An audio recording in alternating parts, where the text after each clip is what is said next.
एक मित्र ने पूछा है थेरेपी में हिप्नोसिस और मेडिटेशन में क्या फ़र्क है। थेरेपी शब्द हमारे देश में उतना प्रचलित नहीं है। ओशो चूँकि अंग्रेजी में बोल रहे थे पश्चिमी लोगों से, उनके लिए थेरेपी का मतलब है साइकोथेरेपी, मनोचिकित्सा। पिछले 125 साल में 20वीं सदी के आरंभ से लेकर अभी तक मनोविज्ञान की बहुत सी शाखाएं प्रचलित हो गई हैं और भांति भांति के मनोचिकित्साएं आरंभ हुई हैं। तो संक्षेप में उनको थेरेपी कहते हैं। बाकी दो चीज़ें तो आप जान ही गए, हिप्नोसिस और मेडिटेशन। हिप्नोसिस आमंत्रित निद्रा का नाम है। हम खुद ही अपनी मर्जी से रिलैक्स हो रहे हैं, नींद जैसी तंद्रा की अवस्था में जा रहे हैं। हमारे देश में इसको योग निद्रा कहा जाता है, पुरानी भाषा में योग निद्रा। जानबूझ के हमने ही अपने आप को सुझाव दिया और हम डीप रिलैक्सेशन में चले गए। मेडिटेशन आप सब जानते हैं, साक्षी भाव। इसमें रिलैक्सेशन के साथ साथ अवेयरनेस जुड़ी हुई है, हम परिपूर्ण होश में हैं। तो एक में हम बेहोशी की तरफ जा रहे हैं सबकॉन्शियस माइंड में, और दूसरे में हम होश की तरफ जा रहे हैं सुपर कॉन्शियसनेस में। वहाँ फ़र्क हो गया।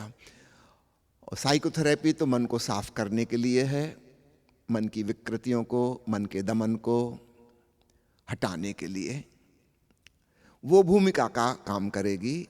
हमारे भीतर के दमन हट गए तो हम आसानी से रिलैक्स हो पाएंगे और आसानी से ध्यान में जा पाएंगे। अगर हमारे भीतर कूड़ा कचरा भरा हुआ है बहुत सारा, तो हम रिलैक्स नहीं हो सकते। हमारे भीतर तनाव का भंडार मौजूद है, वो हमको शांत और शिथिल नहीं होने देता। फिर हम हिप्नोसिस में भी नहीं जा पाएंगे और ध्यान में भी नहीं जा पाएंगे, क्योंकि दोनों के लिए एक तो अनिवार्य शर्त है, वो है रिलैक्सेशन।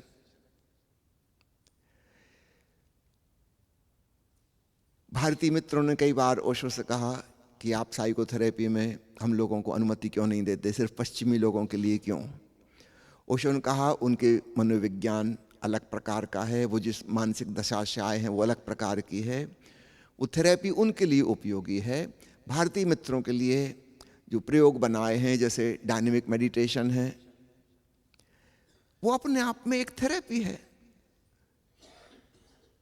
तीव्र श्वास लेने के पश्चात ऊर्जावान होकर हमने अपने भीतर के सारे कूड़ा कचरा को निकाल बाहर फेंका और 10 मिनट में हम स्वच्छ हो गए, निर्मल, मानो गंगा स्नान कर लिया हो। और अब ध्यान में डूबना आसान है। हमारे शरीर की पोजीशन भी फर्क डालती है। अगर हम बैठकर टिक कर रहे हैं कुर्सी से, आराम कुर्सी में, या लेट के कर रहे हैं शवासन में, तो ज़्यादा संभावना है कि हम हिप्नोसिस में पहुंच जाएंगे। अगर डायनेमिक के चौथे चरण में हम खड़े होकर कर रहे हैं तो सोने की कोई संभावना नहीं है, सहज रूप से जागरण घटित होगा। तो छोटी छोटी चीज़ें बड़ा फर्क डालती हैं। सुबह के समय हम कर रहे हैं डायनेमिक, अभी अभी नींद से उठे थे थोड़ी देर पहले, चाय कॉफ़ी पी है और भस्त्रिका प्राणायाम कर लिया है, अभी नींद में कैसे जाएंगे। सुबह का समय है, नींद तो पूरी आपकी हो चुकी है, चाय कॉफ़ी ने आपको जगा दिया है और फिर प्राणायाम ने जगा दिया, हाइपर ऑक्सीजनेशन हो गया। हिप्नोसिस में जाना है तो रात का समय ज़्यादा उपयोगी है, जब वातावरण में कार्बन डाइऑक्साइड बढ़ गई है, पेड़ पौधे सोने लगे, पशु पंछी सोने लगे, मनुष्य भी नींद की तरफ जा रहे हैं। एक सहज स्वाभाविक नींद घेर रही है। तन मन दिन भर में थक चुके हैं, विश्राम चाहते हैं। रात को सोते समय अगर आप हिप्नोसिस का प्रयोग करेंगे, सोने के समय से 20 मिनट पहले आप शुरू कर दीजिए और 20 मिनट में आप पाएंगे आप खूब अच्छी हिप्नोसिस में चले गए। कभी कभी ये भी होगा कि हिप्नोसिस में ना जाके आप सीधे नींद में चले गए, कोई हर्ज नहीं, खूब गहरी नींद लगेगी। और जो भाव आपने पकड़ा था, जो सकारात्मक अफर्मेशन आप अपने भीतर डालना चाह रहे थे, चूँकि आप वो सोचते सोचते या सुनते सुनते सोए हैं, वो नींद में भी काम करता रहेगा। तो किस समय हम प्रयोग करते हैं उससे भी फर्क पड़ जाता है। तो एक चीज कॉमन है हिप्नोसिस में और मेडिटेशन में, वो है रिलैक्सेशन। एक चीज अनकॉमन है, एक में अवेयरनेस है, एक में आमंत्रित निद्रा है। थेरेपी सिर्फ भूमिका के रूप में उपयोगी है। तो ओशो ने जो कहा कि मैंने 3 चीजें दी हैं, ये आज के युग की जरूरत है, ये असली त्रिमूर्ति है। साइकोथेरेपी, जिसको हम कैथारसिस या रेचन कहते हैं, दमित भावनाओं का विसर्जन। भगवान महावीर ने इसके लिए बड़ा अच्छा शब्द प्रयोग किया था, वो था निर्जरा। जैसे कोई धूल धमास जम गई और हमने झड़ा दिया उसको, निर्जरा, झड़ा दिया, साफ सुथरे हो गए। निश्चित रूप से हमारे मन पे बहुत कुछ आके चिपक जाता है, दिन भर इतनी घटनाएं घटती हैं। जरूरी है उससे छुटकारा पाएं ताकि हम ध्यान में जा सकें अथवा हिप्नोसिस में जा सकें। एक मित्र ने पूछा है कि सम्मोहन में हम जिस व्यक्ति के साथ अपने संबंधों को मधुर करना चाहते हैं, उनका चेहरा याद करें या नाम पुकारें। चेहरा हमारे भीतर ज़्यादा भाव में ले जाता है नाम की बजाय। नाम नंबर 2 पर है। लेकिन किसी व्यक्ति की आकृति, उसका रंग रूप, उसका चेहरा, उसके चेहरे की भावदशा, अगर हम उसका स्मरण करते हैं तो हम ज़्यादा गहराई से कनेक्ट हो पाते हैं। उसमें कोई शब्द नहीं है। नाम में शब्द है, भाषा है। भाषा हमारे चेतन मन का हिस्सा है। जब भाषा का निर्माण नहीं हुआ था मनुष्य जाति में,